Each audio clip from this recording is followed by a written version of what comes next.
یہ میں آج آپ حضرات کو کربلا کے پہلے شہید کی بارگاہ میں لے کر کے چلتا ہوں۔ کون کربلا کا پہلا شہید ہے؟ صحابہ کرام کا مجمع لگا ہوا ہے، حضور صلی اللہ تعالیٰ علیہ وآلہ وسلم بھی وہاں پر موجود ہیں۔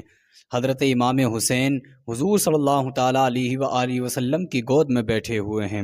اللہ اکبر۔ ایک صحابی رسول کھڑے ہونے کے بعد میں عرض کرتے ہیں، یا رسول اللہ، یہ جو بچہ بیٹھا ہوا ہے اس کی ایک شکایت ہے۔ حضور صلی اللہ تعالیٰ علیہ وآلہ وسلم نے کہا کہ کیا شکایت ہے؟ کہا حضور، جب آپ کے نواسے حضرت امام حسین چلتے ہیں تو یہ بچہ ان کے قدموں کی خاک اٹھاتا ہے، اور اٹھانے کے بعد میں کبھی اس خاک کو چومتا ہے، کبھی اپنے بدن سے لگاتا ہے، کبھی اپنے سر پہ ڈالتا ہے۔ اللہ اکبر۔ یہ بات سنی حضور صلی اللہ تعالیٰ علیہ وآلہ وسلم نے حضرت امام حسین کو اپنی گود سے اتارا، ایک سائڈ میں کھڑا کیا اور خود کھڑے ہو گئے۔ کھڑے ہونے کے بعد میں اس بچے سے معلوم کیا، اے بچے، یہ جو کہہ رہے ہیں یہ بات صحیح ہے؟ بچہ رونے لگا۔ رونے کے بعد میں کہا، جی حضور یہ بات صحیح ہے۔ کہا کہ ایسا کیوں کرتے ہو؟ کہا کہ حضور میری مجبوری ہے۔ کہا کہ کیا مجبوری ہے؟ وہ بچہ کہتا ہے، حضور پورے مدینے والے حضرت امام حسین سے محبت کرتے ہیں، لیکن میں حضرت امام حسین سے عشق کرتا ہوں۔ اللہ اکبر۔ اتنی بات حضور صلی اللہ تعالیٰ علیہ وآلہ وسلم نے سنی، اور سننے کے بعد میں کہا، مجھ محمد کے سینے سے لگ جا۔ سینے سے لگایا۔ لگانے کے بعد میں ایک ہاتھ میں حضرت امام حسین کا ہاتھ لیا، دوسرے ہاتھ میں اس بچے کا ہاتھ لیا۔ لینے کے بعد میں دونوں کے ہاتھ کو ایک جگہ ملانے کے بعد میں خدا کی بارگاہ میں دعا کی، یا اللہ، میں نے ان دونوں کو ملا دیا ہے، قیامت تک تو ان دونوں کو جدا مت ہونے دینا۔ اس بچے کو تاریخ میں حضرت حبیب ابن مظاہر کہا جاتا ہے۔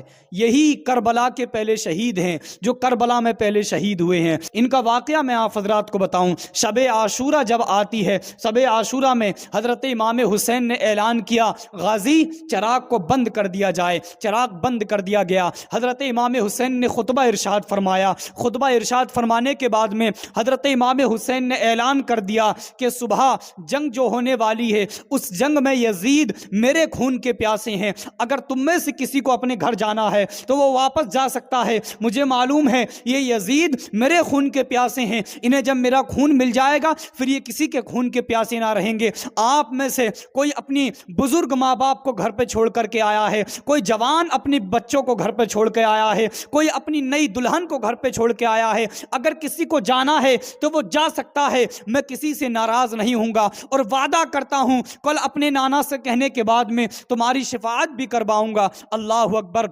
کچھ دیر سکتا رہا۔ سکتا رہنے کے بعد میں حضرت امام حسین نے پھر اعلان کیا، چراغ روشن کیے جائیں۔ چراغ روشن کیے گئے۔ اللہ اکبر۔ دیکھا جاتا ہے، بتایا جاتا ہے، تاریخ بتاتی ہے کہ جب چراغ کو بند کیا گیا تھا مجمع اس وقت بھی بھرا ہوا تھا، اور جب چراغ کو دوبارہ روشن کیا گیا مجمع اس وقت بھی بھرا ہوا تھا۔ تب حضرت امام حسین نے معلوم کیا، اے لوگوں، تم میں سے کوئی جاتا کیوں نہیں ہے؟ آخر وجہ کیا ہے؟ تو کسی شخص نے کھڑے ہو کر کے کہا تھا، اے حضرت امام حسین، آپ کہتے ہیں اگر ہم یہاں سے چلے جائیں گے تو آپ ہمیں شفاعت دلوا دیں گے، آپ ہمیں جنت دلوا دیں گے۔ ہم کہتے ہیں کہ آپ سے کس نے کہا ہے کہ ہم آپ کو چھوڑنے کے بعد میں اپنے بچوں کی پرورش کریں گے، ہم آپ کو چھوڑنے کے بعد میں اپنے ماں باپ کے ساتھ میں رہیں گے؟ آپ سے کس نے کہہ دیا کہ ہم آپ کو چھوڑنے کے بعد میں اپنی دلہن کے ساتھ میں رہیں گے؟ اللہ اکبر۔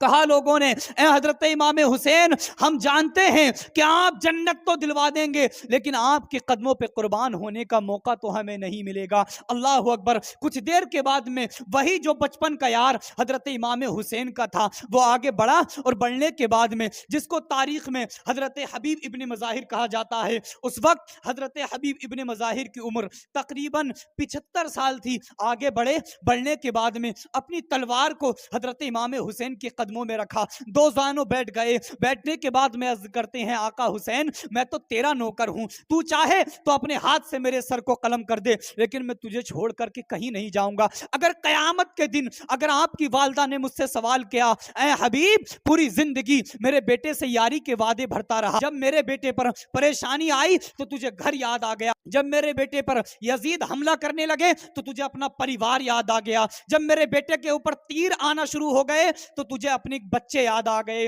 حضرت حبیب ابن مظاہر کہتے ہیں، آقا حسین، میں آپ کو چھوڑ کے جانے کے بعد میں آپ کی والدہ کا کیسے سامنا کروں گا؟ اللہ اکبر۔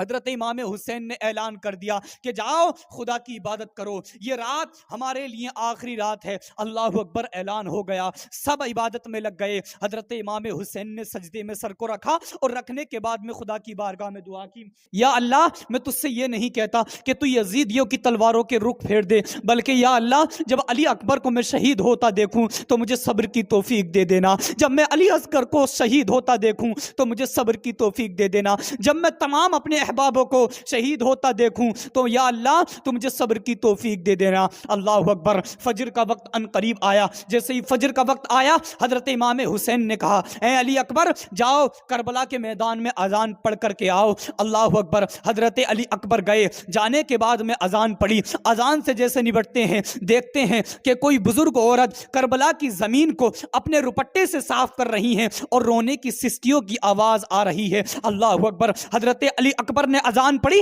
اذان پڑھنے کے بعد میں اس بوڑھی عورت کے پاس میں گئے، جانے کے بعد میں عرض کرتے ہیں اے بوڑھی ماں، اس بیرانی کربلا میں تیرا کیا کام ہے؟ تو آخر اس کربلا کو اپنے روپٹے سے کیوں صاف کر رہی ہے؟ آخر اے ماں تو کون ہے؟ آخر بتاتی کیوں نہیں؟ لیکن کوئی جواب نہ آیا۔ حضرت علی اکبر کربلا کی سرزمین سے اپنے بابا کے پاس میں آئے، آنے کے بعد میں عرض کرتے ہیں اے میرے بابا حضرت امام حسین، میں نے اذان پڑھنے کے بعد میں ایک سسکتی ہوئی آواز روتی ہوئی دیکھی۔ جب میں پاس میں گیا تو میں دیکھتا ہوں کہ کوئی بزرگ عورت اپنے روپٹے سے کربلا کی زمین کو صاف کر رہی ہیں اور کربلا کی زمین کو صاف کر رہی ہیں اور رو رہی ہیں۔ اللہ اکبر، اتنی بات حضرت امام حسین نے سنی اور سننے کے بعد میں چیخ ماری اور حضرت علی اکبر کو سینے سے لگایا، رونے لگے۔ حضرت علی اکبر نے کہا اے میرے بابا، میں نے ایسی کون سی بات آپ سے کہی کہ آپ نے چیخ مار کر کے رونے لگے؟ اللہ اکبر، اتنا کہا حضرت امام حسین نے کہا بیٹا علی اکبر، جسے تو کربلا کی زمین پر دیکھ کر کے آ رہا ہے وہ کسی دیہات سے آنے والی عورت نہیں، بلکہ وہ میری ماں سیدہ فاطمہ زہرا ہے، اور وہ مدینے کے قبرستان سے اٹھ کر کے آئی ہے، اور وہ اس لیے اٹھ کر کے آئی ہے اور اس لیے کربلا کی زمین کو صاف کر رہی ہے کہ میرا بیٹا حضرت امام حسین یہاں آئے گا اور آنے کے بعد میں گھوڑے پہ سے جب گرے گا تو کہیں ایسا نہ ہو کہ کوئی کنکر حضرت امام حسین کے بدن میں لگ جائے۔ اللہ اکبر، آپ دیکھیے سیدہ فاطمہ کربلا کی زمین پر مدینہ شریف کے قبرستان سے اٹھ کر کے آئی اور اپنے روپٹے سے کربلا کی زمین کو صاف کر رہی ہیں، اس لیے کہ کہیں حضرت امام حسین جب کربلا کی سرزمین پر آنے کے بعد میں گھوڑے سے نیچے گرے تو کہیں ایسا نہ ہو کہ کوئی کنکر ان کے جسم میں لگ جائے۔ اللہ اکبر، آپ سوچئے کہ وہ ماں جو اتنی پیار اپنے بیٹے سے کیا کرتی ہے کہ کنکر لگنا برداشت نہ کرے، اس وقت سیدہ فاطمہ زہرا کے دل پر کیا گزری ہوگی کہ جس وقت 72 تلواروں کے نشان حضرت امام حسین کے بدن پہ لگے ہوں گے۔ وہ مدینے کے تاجدار جو اپنی اولاد سے زیادہ حضرت امام حسین سے محبت کرتے تھے، اس وقت ان کے دل پر کیا گزری ہوگی۔ انشاءاللہ موقع ملا تو اس پہ گفتگو پھر کروں گا۔ وقت آیا، اعلان ہو گیا یزید کی طرف سے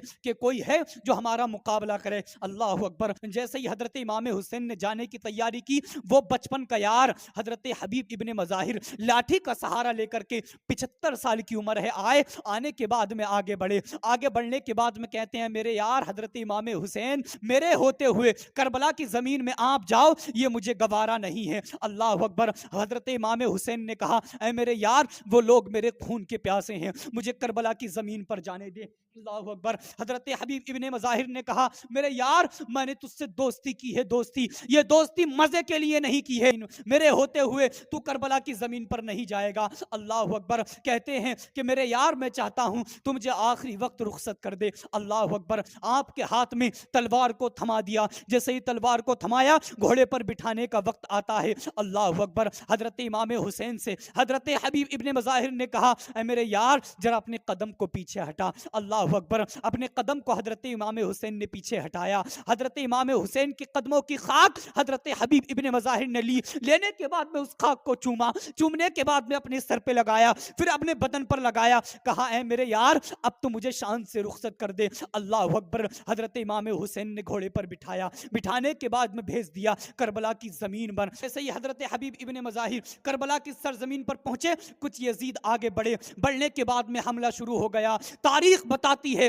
حضرت حبیب ابن مظاہر نے اس 75 سال کی عمر میں 41 یزیدیوں کو جب قتل کر دیا تھا، ایک یزید آگے بڑھا، بڑھنے کے بعد میں کہتا ہے اے بزرگ لے تیری پیاس پر ترس آتا ہے، لے پانی کو پی لے۔ اللہ اکبر، اتنا کہنا تھا کہ حضرت حبیب ابن مظاہر نے اپنی تلوار کو رکھ لیا اور گھوڑے سے پیر کو باہر نکالا، اور نکالنے کے بعد میں کہا کہ پانی لے آؤ۔ اللہ اکبر، وہ یزید مسکراتے ہوئے پانی کو آپ کے پاس میں لایا۔ پانی جیسے ہی آپ کے پاس میں لاتا ہے، دینے کے لیے ہاتھ آگے بڑھایا، جیسے ہی ہاتھ کو آگے بڑھایا، حضرت حبیب ابن مظاہر نے گھوڑے سے پیر الگ کو کیا، کرنے کے بعد میں ایسی ٹھوکر اس پانی پر ماری کہ پانی لانے والے کے منہ پر جا کر لگا۔ اللہ اکبر، جیسے ہی منہ پر جا کر کے لگا، یزیدیوں کے اندر ہلبلی مچ گئی، تیروں کی بارش ان یزیدیوں نے شروع کر دی۔ حبیب ابن مظاہر کے بدن میں تیر لگنا شروع ہو گئے، جیسے ہی تیر لگنا شروع ہوئے گھوڑے سے نیچے آئے، آ کر کے گر گئے، کہا ادرکن یا حسین۔ اللہ اکبر، حضرت امام حسین دوڑتے ہوئے آئے، کہاں ہے میرا بچپن کا یار، کہاں ہے میرا بچپن کا ساتھی؟ اللہ اکبر، دھیرے سے آواز آئی اے میرے یار حضرت امام حسین، وہی ہوں جہاں علی اکبر نے اذان کو پڑھا تھا، اے میرے یار وہی ہوں جہاں سیدہ فاطمہ زہرا آئی تھی۔ اللہ اکبر، حضرت امام حسین پہنچنے کے بعد میں اپنے گھٹنوں کو زمین پر رکھا، رکھنے کے بعد میں اپنے یار کی گردن اپنی گود میں رکھی، رکھنے کے بعد میں تیروں کو توڑنا شروع کیا۔ جیسے ہی تیروں کو توڑتے حبیب ابن مظاہر نے کہا میرے یار اس پریشانی کو نہ اٹھا، بلکہ میری بات سن لے۔ کہا کہ جب میرا انتقال ہو جائے تو اپنا رخ مدینے کی طرف کرنا، میرے سر کو اپنی گود میں رکھنا اور اپنے نانا سے کہہ دینا اے نانا میں حبیب سے راضی ہوں، تم بھی حبیب سے راضی ہو جاؤ۔ اللہ اکبر، اتنا کہا، کہنے کے بعد میں حضرت حبیب ابن مظاہر نے کہا کہ آقا حسین میری ایک بات اور مان لو۔ کہا کہ کیا بات؟ کہا آقا حسین اٹھ کر کے کھڑے ہو جائیے۔ جیسے ہی حضرت امام حسین کھڑے ہوئے، حضرت امام حسین کھڑے ہوتے ہیں، قدم کے نیچے کی خاک کو لیا، لینے کے بعد میں چومتے ہیں، اس کو اپنے بدن پہ لگاتے ہیں، بدن پہ لگانے کے بعد میں اپنے سر پر ڈالا، ڈالنے کے بعد میں اے میرے یار اب تو کچھ دیر میرے پاس بیٹھ جا۔ حضرت امام حسین نے اپنی گود میں حضرت حبیب ابن مظاہر کے سر کو رکھا، رکھنے کے بعد میں آنکھوں پہ ہاتھ رکھنا چاہا۔ حضرت حبیب ابن مظاہر نے کہا میرے یار کچھ دیر کا مہمان ہوں، اپنے چہرے کا دیدار کرنے دے۔ روح پرواز ہو جاتی ہے، جام شہادت پی لیا، تبھی تو بریلی سے صدا آتی ہے یہ نصیبوں والی موتیں ہیں، یہ برکتوں والی موتیں ہیں، یہ عزتوں والی موتیں ہیں جن کے لیے بریلی سے یوں صدا آتی ہے گر وقت اجل سر تیری چوکھٹ پہ جھکا ہو، گر وقت اجل سر تیری چوکھٹ پہ جھکا ہو، جتنی ہو قضا ایک ہی سجدے میں ادا ہو۔